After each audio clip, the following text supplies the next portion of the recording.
Namaku Bondan. Aku biasa dipanggil seperti itu. Usiaku saat ini 21 tahun. Aku tinggal di kampung yang masih sangat sederhana. Karena jarak dari kota sangatlah jauh, butuh waktu sekitar 6-7 perjalanan naik motor. Mungkin kalau naik mobil bisa lebih dari itu. Aku anak kedua dari 2 bersaudara. Untuk kakakku sendiri perempuan dan kini ia sudah menikah. Keseharianku sebagai buruh harian dan juga tukang ngaret, karena aku pelihara beberapa kambing dan 2 ekor sapi. Untuk bapak sama ibuku, seorang petani, dan keluargaku masih sangat sederhana. Di sini, aku mau berbagi cerita yang mungkin bisa menghibur waktu luang kalian. Jadi, cerita ini terjadi sekitar beberapa tahun yang lalu, atau tepatnya saat aku duduk di bangku sekolah SMK kelas 3. Waktu itu, ekonomi keluargaku belum seperti saat ini, yang bisa dibilang sudah mulai membaiklah dalam segi ekonomi dibanding beberapa tahun yang lalu. Saat itu, bapak juga ya kerjanya hanya di sawah dan di ladang aja, nanam padi dan juga nanam jagung aja. Pada waktu itu juga harga padi maupun jagung masih relatif sangat murah, sedangkan untuk pekerjaan di kampung sangat sulit pada waktu itu. Karena masih banyak lahan yang belum dimanfaatkan dengan baik oleh para pemilik-pemiliknya. Untuk kerja harian sendiri, pada saat itu di kampungku hanya 60-70 ribu sehari kalau kerja di sawah. Sedangkan untuk upah kerja di kebun atau ladang sehari, ya hanya 50 ribu untuk laki-laki, sedangkan perempuan sehari hanya 40 ribu aja. Oleh karenanya, untuk berkembang dan bisa sedikit lebih maju, ya sangat sulit. Apalagi seperti keluargaku yang tidak memiliki lahan luas seperti yang lainnya. Ditambah aku saat itu ya masih sekolah, jadi aku ya kerja paling sebisa dan semampuku aja, itu pun kalau pas libur sekolah. Kemudian kakakku yang bernama Kak Sally memutuskan untuk pergi merantau di kota besar, tepatnya di ibu kota. Pada waktu itu sebagai seorang asisten rumah tangga. Karena melihat ekonomi keluarga dan kami yang bisa dibilang nggak stabil antara pemasukan dan pendapatan. Bahkan dulu rumahku masih terbuat dari geribik dan sangat kecil, hanya berukuran 6x7 kalau nggak salah, itu pun sudah termasuk dengan dapur. Sampai-sampai aku awalnya dari SMP itu sudah berniat dan memutuskan untuk tidak melanjutkan sekolah, dikarenakan biayanya juga nggak sedikit. Aku juga kasihan dengan bapak ibuku yang udah pasti akan sangat terbebani dengan biaya sekolahku nantinya. Tapi setelah Kak Sally kerja di kota, perlahan-lahan ekonomi keluarga sedikit terbantu dengan bantuan dari kakakku. Jadi hasil panen dari kebun nggak habis dipakai untuk membeli kebutuhan pokok sehari-hari. Ya, bisa dikatakan bisa nabung sedikit-sedikit ibuku, dan yang awalnya aku hanya mau sampai SMP aja, jadi bisa melanjutkan sekolah sampai ke SMK. Dan seiring berjalannya waktu, ekonomi keluargaku mulai naik dan semakin membaik lagi dari tahun ke tahunnya. Sampai bisa membangun rumah yang bisa dibilang lebih baik dari sebelumnya, setelah 3 tahun Kak Sally bekerja di kota. Apalagi saat itu, Kak Sally benar-benar rajin dan juga sangat hemat orangnya. Dan setiap lebaran, dia juga nggak pernah pulang kampung, atau bahasanya sekerang mudik. Kak Sally nggak mau mudik, bukan karena gak pengen ketemu keluarga, tapi Kak Sally nyari gaji yang lebih besar. Karena dia bilang, kalau di hari besar seperti Lebaran, gajinya beda dari hari-hari biasanya. Dan alasan Kak Sally bekerja keras seperti itu ya, karena dia ingin ngangkat derajat keluarga gitu. Itu cita-citanya dia bekerja di ibu kota. Sampai-sampai Kak Sally selama 5 atau 6 tahun kalau nggak salah, dia nggak pernah pulang kampung. Singkat cerita, emang ada hal yang aneh dari Kak Sally, yang menurutku aneh itu Kak Sally yang biasanya ngirim uang setiap bulannya 2 juta. Iya, paling besar. Waktu itu dia ngirim setiap bulan bisa 5 juta per bulan. Dan aku awalnya sih mikir, kalau Kak Sally ya mungkin gajinya sudah besar, iya. Karena sudah bertahun-tahun bekerja. Tapi ya namanya asisten rumah tangga ya. Kan nggak mungkin. Iya, bisa sebanyak itu. Meskipun begitu aku ya, awalnya sih hanya sebatas berpikir gitu aja dan nggak mikir ke arah hal-hal yang lain. Karena setauku Kak Sally juga orangnya nggak pernah neko-neko atau aneh-aneh, iya. Kan Kak Sally itu orangnya kalem dan sedikit pemalu. Namun, itu hampir tiap bulan segitu, terus Kak Sally ngirim uangnya. Ya, aku sih tentunya pada waktu itu seneng-seneng aja dan ya biasa aja gitu mikirnya, begitu juga dengan kedua orang tuaku. Hingga akhirnya, tepat di tahun ke-7. Iya, Kak Sally kerja di kota, dia pun pulang ke kampung setelah sekian lama. Dan setelah beberapa lebaran, dia pulang ke rumah. Pada waktu itu, aku sudah sekolah SMK kelas 3 atau kelas 12. Ketika Kak Sally pulang ke rumah aku, bapak dan juga ibuku kaget banget dan bener-bener sangat kaget melihat perubahan dari Kak Sally. Kak Sally terlihat makin cantik dengan kulit putih bersih. Ya putih banget lah. Rambut panjang pirang dan terlihat lebih tinggi juga. Namun, gak hanya itu aja yang membuat aku dan orang tuaku kaget, melainkan dari cara berpenampilan kakakku yang terlihat kurang pas di kampung.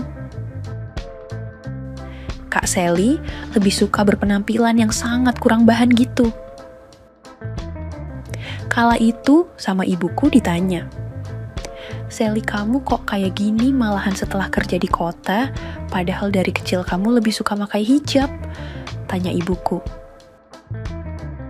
Dan Kak Sally pun menjawab, "Aduh Buk, di kota mah kayak gini ya sudah biasa, dan penampilan kayak gini ya lumrah-lumrah aja kok," ujar kakakku. "Tapi ini dikampungkan, gak luwes kaya di kampung seperti itu," ujar ibu. Lalu Kak Sally, "Lah biarin aja Buk, apa kata orang? Yang penting Sally suka seperti ini," jawab Kak Sally. Dan ya selalu seperti itu jawaban Kak Sally setiap kali dinasehatin sama ibuku. Dan untuk bapak sendiri, yang gak pernah nasehatin dan terkesan lebih membiarkan apa yang Kak Sally lakukan. Karena bapak ingat kalau semua yang ada pada saat itu. Yang kami punya seperti motor, kambing, dan sapi, juga bangun rumah, ya sebagian besar memang hasil kerja dari Kak Sally.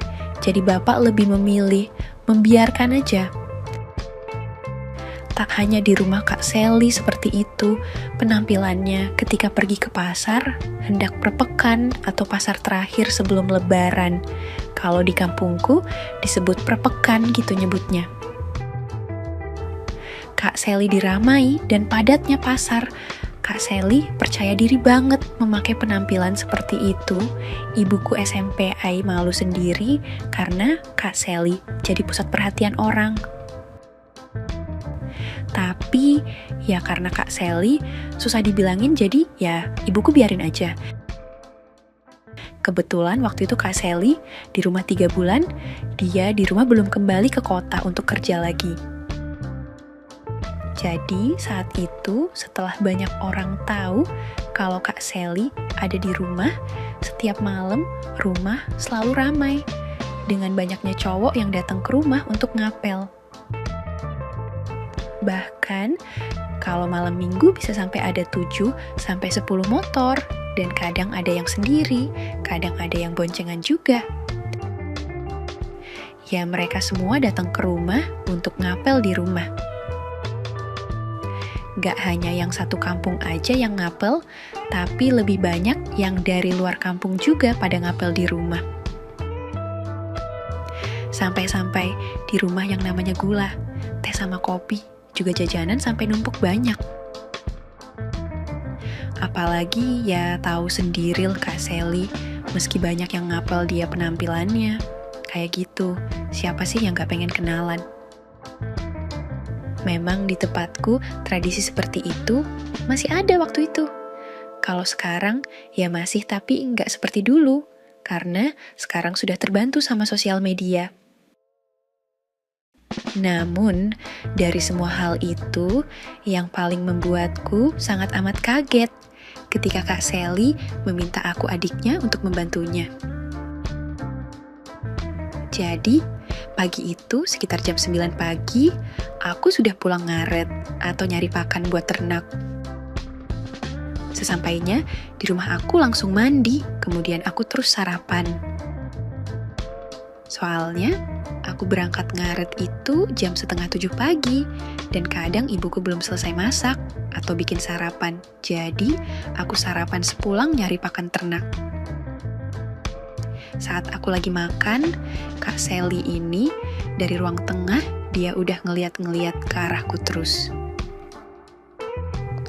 Dari tadi ngeliatin aku yang lagi makan ada apa sih, Kak? Tanyaku. Dan Kak Sally pun sambil senyum tipis dia jawab, "Hehe, ya gak apa-apa sih, Dek.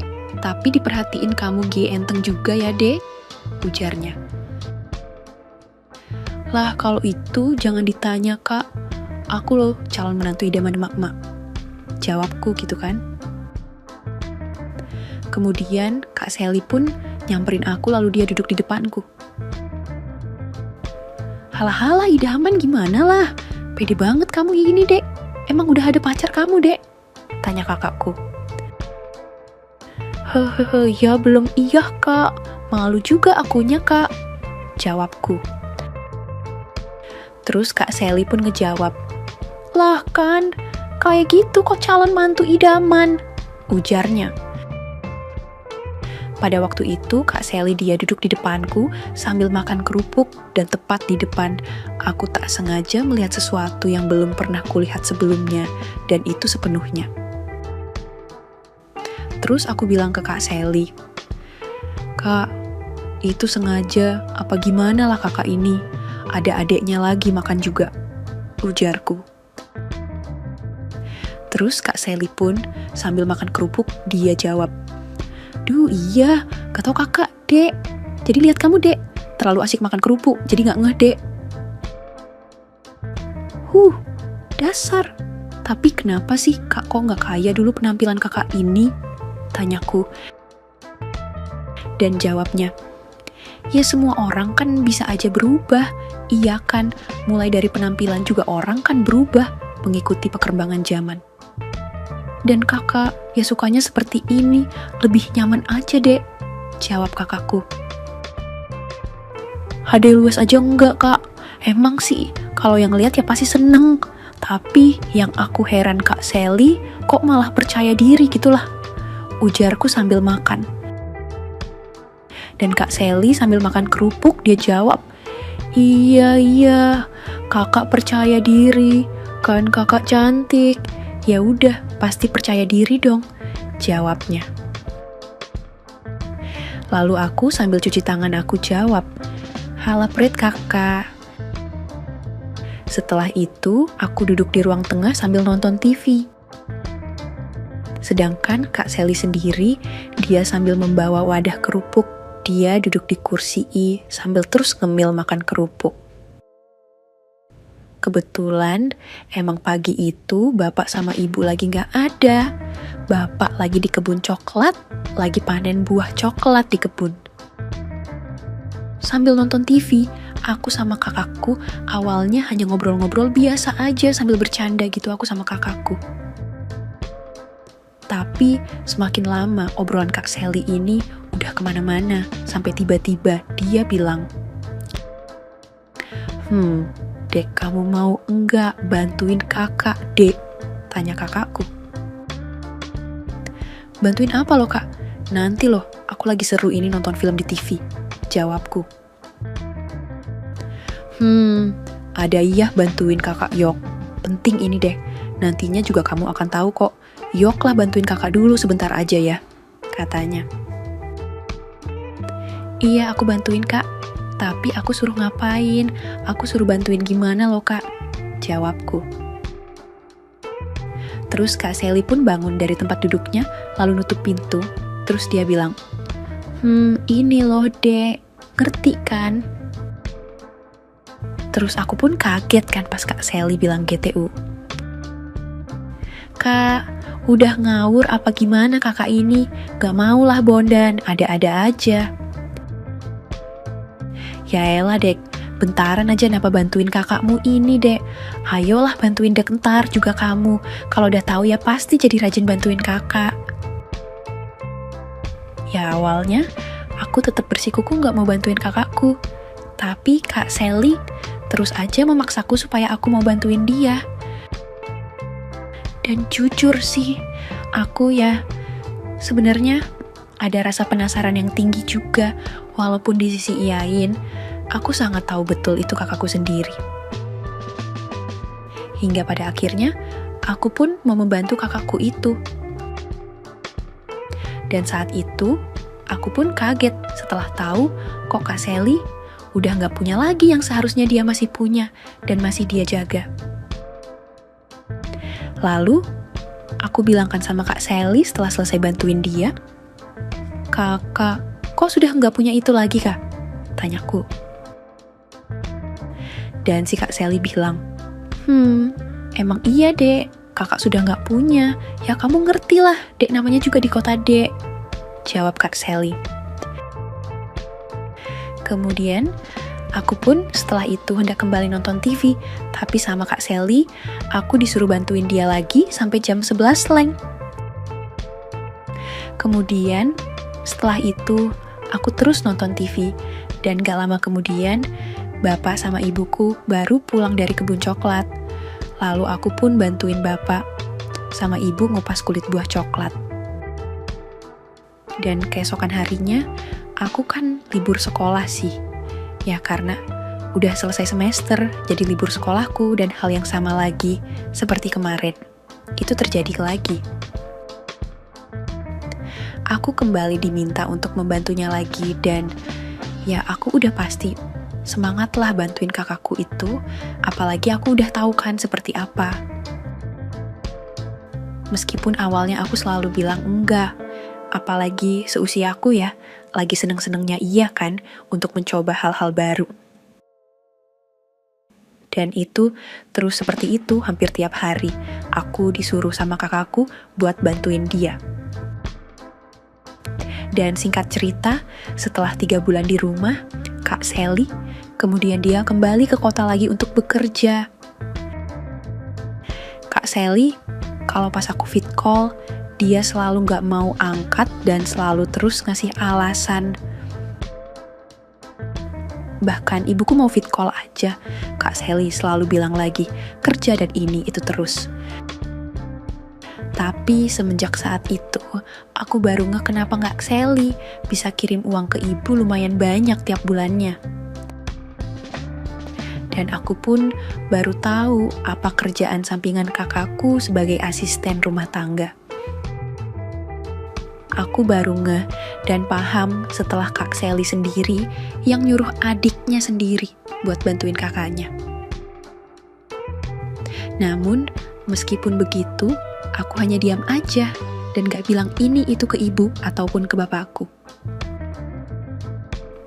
Dan singkat cerita, setelah usianya sudah mau memasuki yang ke-26 tahun, Kak Sally pulang ke rumah.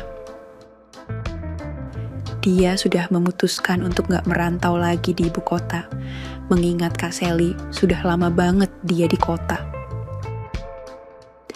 Kemudian rumah pun kembali ramai orang yang mau kenal dengan kakakku. Tapi justru yang membuatku sangat amat gak habis pikir banget dengan kakakku itu. Dari sekian banyak yang datang ke rumah ngapel, gak satu pun sama Kak Sally diseriusin gitu.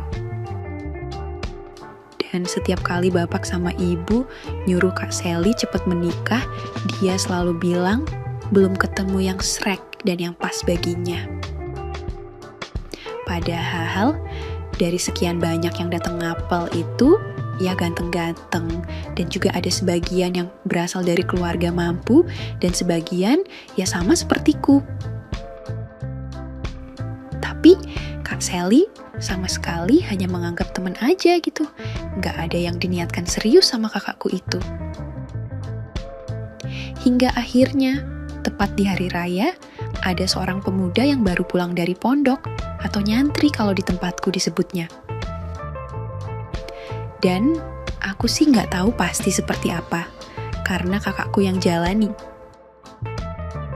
Namun, yang aku tahu Kak Sally dengan cowok santri itu emang dulunya pernah sekolah bareng dan sekelas dengan Kak Sally. Jadi, awal Kak Sally dan si cowok santri itu ketemu ya, ketika si cowok santri itu silaturahmi ke rumah pas lebaran. Dan ya karena Kak Sally udah kenal sama si cowok santri itu, jadi ya ngobrolnya bisa nyambung. Dan biasa aja gitu loh, layaknya ngobrol dengan temen. Hingga suatu hari, tiba-tiba keluarganya si cowok santri datang ke rumah. Karena memang santri jadi langsung datang malam itu ke rumah, sedangkan aku dan orang tuaku ya nggak nyiapin apa-apa. Dan juga nggak tahu kalau si cowok santri itu mau ke rumah dan hendak melamar Kak Sally. Lalu bapakku pun manggil Kak Sally. Sally sini, dulu bapak mau tanya sesuatu ke kamu Sally, kemari dulu sini, ujar bapakku. Kebetulan aku ya malam itu sedang ada di rumah, lagi malas aja mau keluar rumah. Kemudian Kak Sally pun ditanya sama bapakku mau apa enggak, dan Kak Sally pun jawab,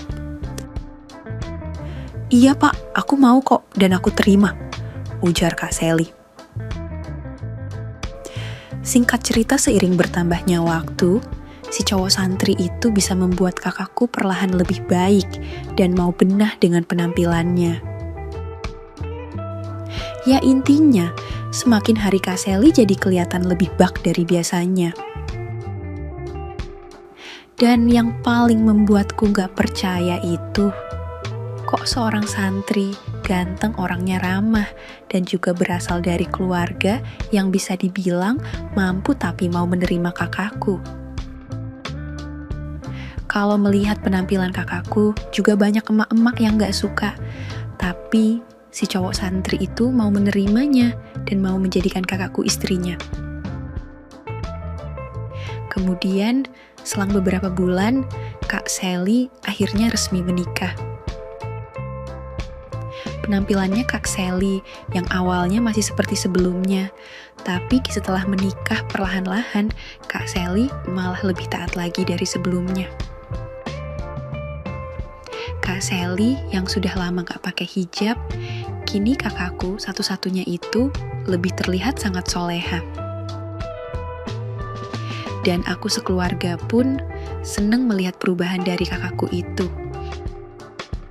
Apalagi setelah sebelumnya kakakku gak mau dinasehatin sama sekali, dan sekarang Kak Sally sudah punya anak dan juga sudah punya rumah sendiri. Dan untuk aku yang sudah tahu semuanya hanya bisa tersenyum bahagia setelah aku melihat kakakku semakin lebih baik dan juga hidup bahagia. Tamat. Oke, segitu dulu untuk kali ini dan semoga kalian, bosku semua, terhibur hari ini ya. Sekali lagi, tidak pernah lupa Mimin ingin mengingatkan bahwa tidak ada maksud untuk merusak moral. Tapi di sini kami selaku admin channel Makyam hanya berbagi pengalaman dari viewer saja yang tentu saja tidak untuk ditiru. Terima kasih sudah mau mendengarkan kisah nyata ini. Ambil baiknya dan buang buruknya dari cerita kisah ini. Semoga hal seperti ini tidak terjadi kepada kita semua, bosku. Dan semoga kita semua dilindungi dari mara bahaya. Amin ya Rabbal Alamin. Terima kasih dan sampai jumpa di cerita selanjutnya. Jangan lupa like, komen, share, dan subscribe. Oh iya, kira-kira kalian semua bosku yang terhormat kepengen kisah-kisah yang seperti apa lagi nih? Tolong berikan komentar-komentar kalian di video ini ya.